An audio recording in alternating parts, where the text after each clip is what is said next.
So today we're gonna go to Shopko and Okay. get our shopping done for Christmas. Okay.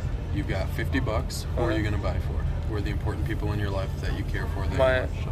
my grandma Piggy, my mom, Peggy, mom, my aunt, my Aunt Lana, dad, and grandma. and Grandma Marie. So that's Yep. 5 people, Yep. $50. You have to stay under $10 per person. Okay. Right? We also have to think about wrapping paper Yep. and tape Yep. because those things cost money too. And then maybe we can wrap those today too. Okay. And then why do you get presents for people, like for Christmas and that? To celebrate Christmas for Okay. How do you think a present makes them feel? good, When you get a present, how do you feel? awesome. You feel awesome, like they love you, like they care about you, Yeah, that kind of bring stuff. them presents. So I think you should do that for other people too, right? Yep. So that way you can kind of reciprocate that and show them that you love and care about them. Yep. Cool. So what about some ideas that you have for their presents? Any off the top of your head you can Not think yet. of? Not yet. Okay. Well, maybe we can think about that right now or the drive over. Okay. All right, sounds good.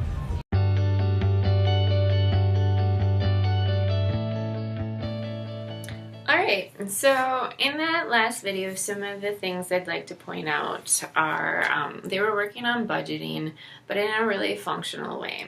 So it was Christmas time, Tyrone had presents to buy for his family members.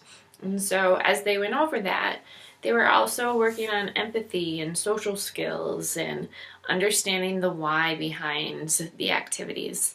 A lot of the clients that we work with will be obedient in what we ask them to do but not understand the purpose behind it. So that's part of what we were working on there too.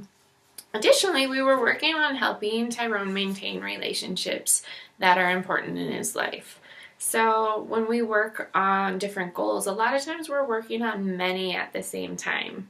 Another goal that is included in that is they're actually going to go to the store and then they can work on community goals and talking to people in stores and finding things and purchasing items and stuff like that. So all in one activity, you can hit a lot of goals.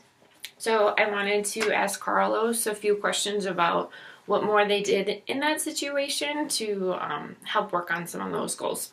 So my first question for you is, when you guys went shopping, what did that look like? What kind of things did you work on in the store? Sure. When we went shopping, so based on Tyrone's functioning level and his abilities, I let him lead it. I kind of tailed behind and gave him prompts when needed, just because that's where he's at functioning-wise. So whether it was he needed prompts to say hello or excuse me if he bumped into somebody or something like that, or prompts with handling the money when he was buying the items.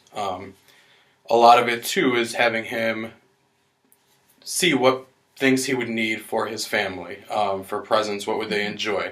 There was one instance where he wanted to buy like a bar of soap for somebody, and that wouldn't be appropriate as a present, and we kind of talked and explained about that. Okay, great. So as far as budgeting goes, when it's not Christmas time, what is a different way you would work on that? Or Sure. Well, a lot of our older clients, whether they have jobs and bringing in their own money or they have Social Security money coming in, we work on that budget and talk about like needs versus wants, and then we talk about clothing, food, those kind of things that are necessities to buy, and we budget out, well, how much can you buy of this? How long will this last? As well as like healthy choices, so like grocery shopping and buying necessity things like deodorant, shampoo, that kind of stuff are all things that we work on as well. Again, that's going to be client-led, based on his preference and abilities. So. okay. So then my last question for you is just about boundaries and self-disclosure. I know that you work really hard to treat him age appropriate. So where's the boundaries with that, and even in picking outings, things like that? Sure. How do you decide? I think all of it, regardless of what you do, has to benefit the client and relate to their goals.